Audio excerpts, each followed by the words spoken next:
Most people, the bottom 80%, are lazy, and they're looking for an easy way. They're looking for a shortcut to be successful, and there aren't any. But if you do something repeatedly, over and over, you develop a habit. So most people are in the habit of looking for easy ways to get the things they want.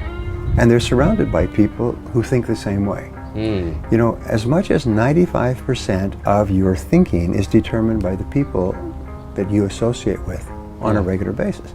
If you associate with people who don't work hard, don't learn, socialize after work, then you become like them. You think like them, you talk like them, you dress like them, you marry them, and so you're married to someone who also has no ambition. And you raise children, and your children have no ambition. Just go to work and complain about your work. But top people associate with other top people.